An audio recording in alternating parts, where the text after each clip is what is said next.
Cuando sientas que no hay esperanza, recuerda que siempre hay una mano que te hará salir del fango. Hace aproximadamente 20 años tuve la oportunidad de vivir una historia en la que un padre le quita la vida a una persona que afectó la integridad física de su hija. Sin darse cuenta, en un momento cambió todo el trayecto de su vida, todo el trayecto de la vida de su familia. Esta persona, en lugar de recurrir a las autoridades, sencillamente decide huir, decide escapar. Y es su familia la que tiene que pagar el producto de lo que este hombre había hecho. Huyeron a un lugar desconocido y dejó atrás su familia, su casa, su negocio, su vida. Es una gran realidad que nosotros como cristianos enfrentamos diferentes frentes, tentaciones que se nos presentan que detienen nuestro crecimiento como cristianos y el avance en las diferentes áreas. Y más que nunca, nosotros necesitamos orar con humildad y plena confianza de que solo en el Señor encontraremos esa mano que nos ayudará. Da tristeza ver que cuando tenemos dificultades nosotros recurrimos a personas que tienen las mismas debilidades que nosotros antes de ir directamente a la fuente, a los pies de nuestro Dios. David era un hombre lleno de imperfecciones, con grandes limitaciones. David era un pecador, pero había en este hombre una cualidad que realmente nosotros debemos imitar. David iba directamente a su Dios. No buscaba intermediarios. Tenía una capacidad de humillación que cualquiera de nosotros debería imitar, y que esto lo engrandecía ante su Dios. También David necesitaba que Dios olvidara su pecado. Este hombre se había dado cuenta que su hijo Absalón se había rebelado contra él y que estaba intentando quitarle su reino. Había preparado todo un ejército para enfrentarle, y consciente David estaba de que la rebelión que se estaba orquestando en su contra era fruto del pecado que él había cometido ante su Dios. En 2 de Samuel 12:10 dice: por lo cual, no se apartará jamás de tu casa la espada, por cuanto me menospreciaste. Vamos a trabajar en esta noche bajo el tema: ciertamente cuantos esperan en Jehová no serán confundidos. Y bajo la tesis: los que esperan en Jehová jamás serán confundidos. Y nos hacemos la pregunta: ¿quiénes no serán confundidos por su enemigo? Vamos a trabajar diferentes temas acerca de este salmo escrito por un hombre elegido por Dios, un hombre que fue ungido por el Señor, pero que a pesar de que había sido ungido por Dios, era un hombre con imperfecciones. La Biblia en algunos momentos o en algún momento cita que David era un hombre conforme al corazón de Dios. Sin embargo, a pesar de esto, este hombre cometió pecado delante de Dios. Este hombre no se vio exento de pecar. El primer punto del bosquejo que vamos a tratar dice, los que esperan a Jehová. Contestando a la pregunta de que quiénes no serán confundidos por el enemigo. ¿Quiénes no serán confundidos? Los que esperan en Jehová. Porque aunque se nos presenten dificultades, aunque se nos presenten problemas, nosotros sabremos ir a la fuente adecuada en la situación inadecuada que se nos esté presentando. En el verso 1 del capítulo 25 de los Salmos dice, a ti, oh Jehová, levantaré mi alma, Dios mío, en ti confío. No sea yo avergonzado, no se alegren de mí mis enemigos. Ciertamente ninguno de cuantos esperan en ti será confundido. Serán avergonzados los que se rebelen sin causa. Muéstrame, oh Jehová, tus caminos, enséñame tus sendas. Encamina en tu verdad y enséñame, porque tú eres mi Dios, porque tú eres el Dios de mi salvación. En ti he esperado todo el día. David expresa acá la intención de ser guiado por el Señor.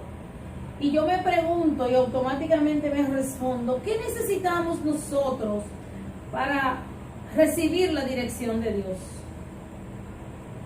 Nosotros lo único que necesitamos para recibir la dirección de Dios es quererlo, desearlo, necesitarlo, tomar la decisión. Porque Dios siempre está ahí y siempre está dispuesto para ayudarnos, para dirigirnos.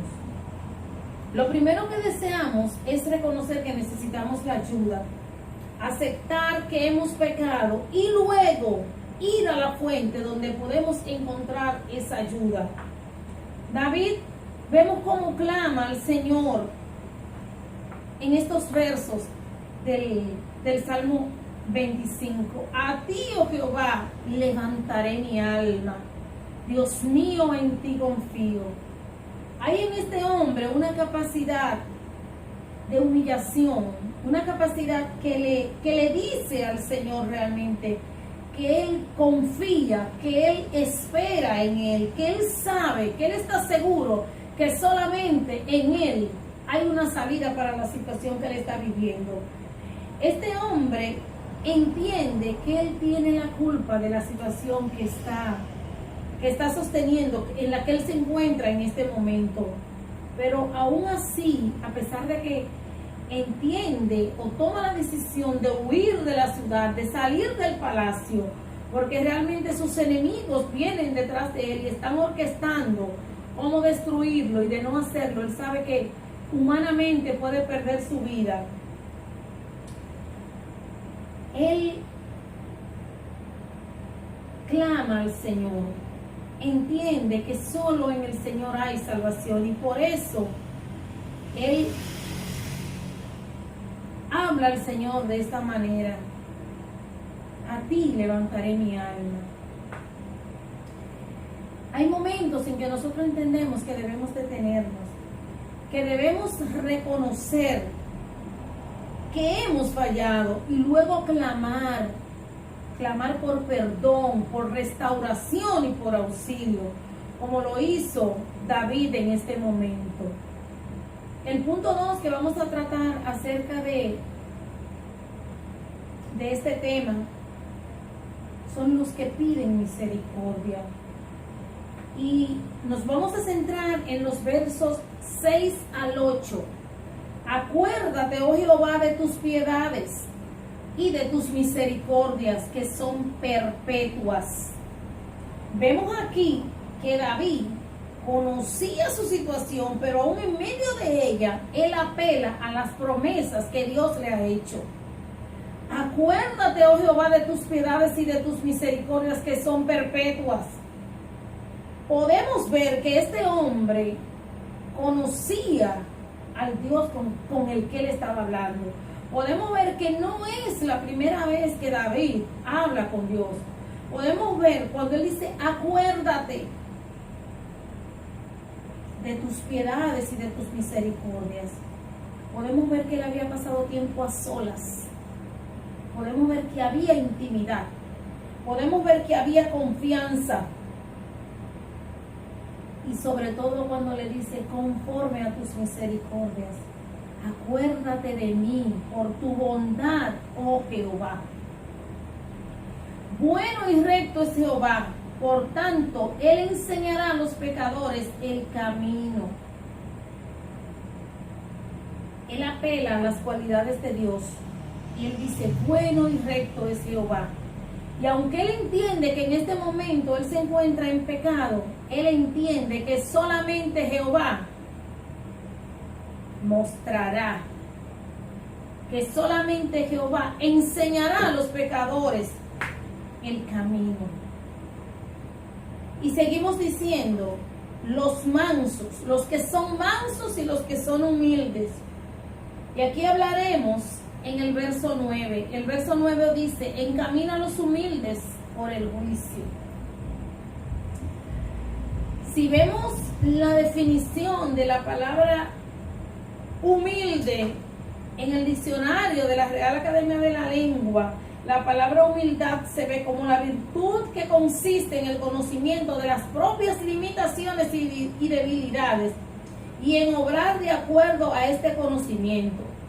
O sea, conocer que tenemos limitaciones y debilidades y que nosotros vamos a obrar conforme a que nosotros sabemos que tenemos esas limitaciones y esas debilidades.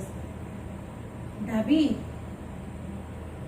le dice al Señor, encamina a los humildes por el juicio. David apela al corazón de Dios. Él le dice al Señor que Él tiene debilidades, que Él tiene limitaciones y que solamente Él entiende que Él lo puede ayudar, que solamente Él entiende que Él lo puede encaminar y Él entiende o le hace entender al Señor que Él prefiere su juicio al juicio de los hombres. Estoy apelando a ti porque yo entiendo que tu juicio es mi única salida. Porque prefiero estar en tus manos que en la mano de los hombres.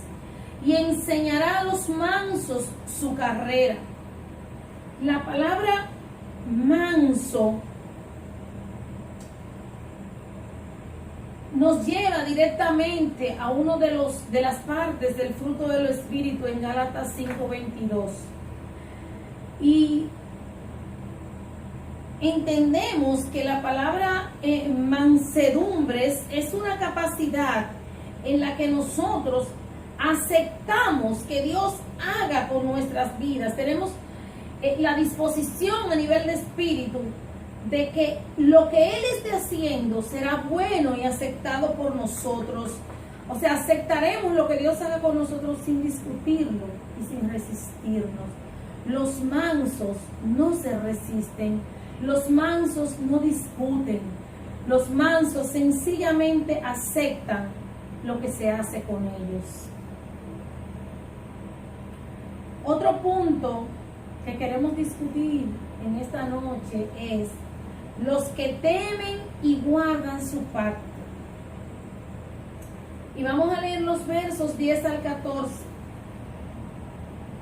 Todas las sendas de Jehová son misericordia y verdad para los que guardan su pacto y su testimonio.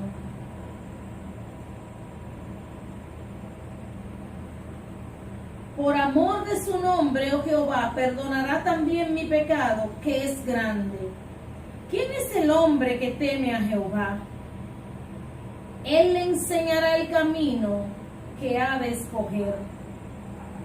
¿Quién es el hombre que teme a Jehová? Temer a Jehová es reconocerlo por lo que Él es, por sus cualidades, porque Él es santo, porque Él es poderoso, porque Él es recto, porque Él es puro, porque Él es misericordioso, porque Él es omnisciente, porque Él es sabio. ¿Quién es el hombre que reconoce a Jehová? ¿Quién es el hombre que reconoce a Jehová?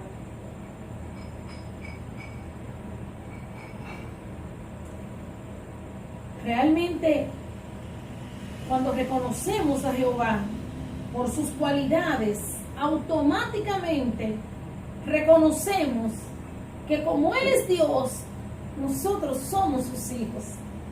Que como Él es santo, nosotros somos imperfectos. Que como Él es recto, nosotros no lo somos.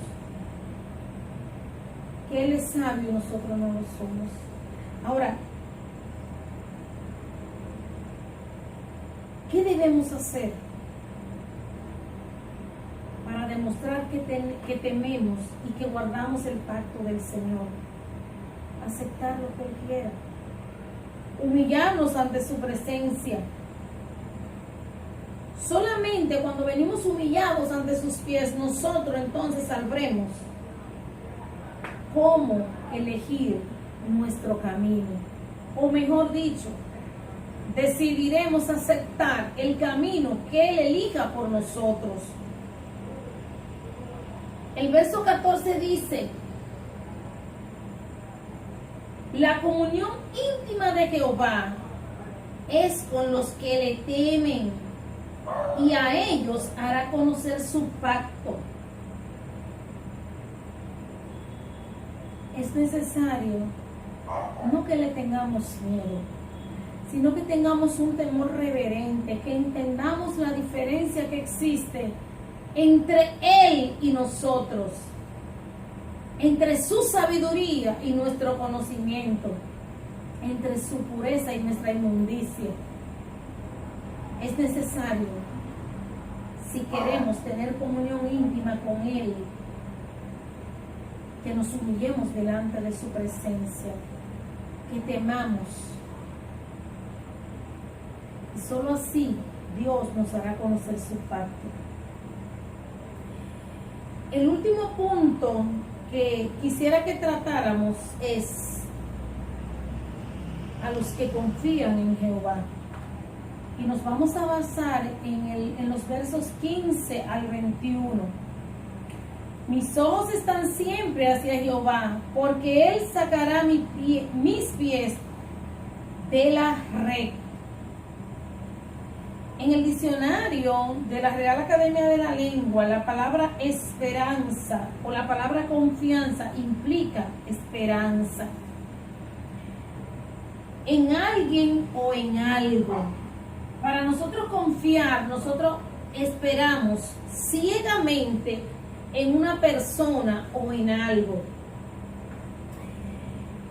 En el capítulo 9, en la parte B de Segunda de Samuel, dice: entonces el mulo se metió debajo de una encina y a Absalón se le quedó trabada la cabeza en las ramas, por lo que se quedó colgado en el aire. Mientras David se humillaba delante de la presencia de Dios, y mientras David reconocía que él era pecador y que parte de las cosas que le estaban pasando, aún la rebelión de su hijo y parte del ejército que decidió apoyarlo, este joven, de forma increíble, pierde la vida. De una manera tonta, podríamos decirlo. El mulo en el que él iba se metió debajo de una encina, y de esta forma la cabeza de Absalón queda entre las ramas. Él le hacía la guerra a su padre. Es bueno que aún nuestros líderes estén en pecado, aún nuestros pastores cometan errores. Nosotros tenemos que tener mucho cuidado de no equivocarnos, de no oponernos, de no hacerle la guerra a los ungidos del Señor.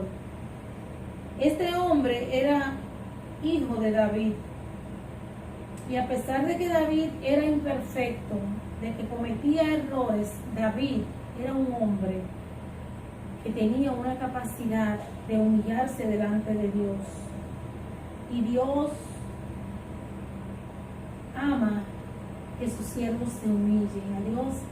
Dios se deleita cuando nosotros venimos delante de su presencia y nosotros pedimos perdón. Cuando nosotros reconocemos nuestros errores y nosotros somos capaces de entender que Dios es Dios, que Dios es real, que Dios es bueno, que Dios es santo, que Dios todo lo puede. Y que en lugar de ir a fuentes inadecuadas, nosotros tenemos la capacidad de humillarnos delante del Señor. Que en lugar de conversar con personas que no nos van a resolver nuestros problemas porque son tan imperfectos como nosotros tenemos la capacidad de venir delante de Dios.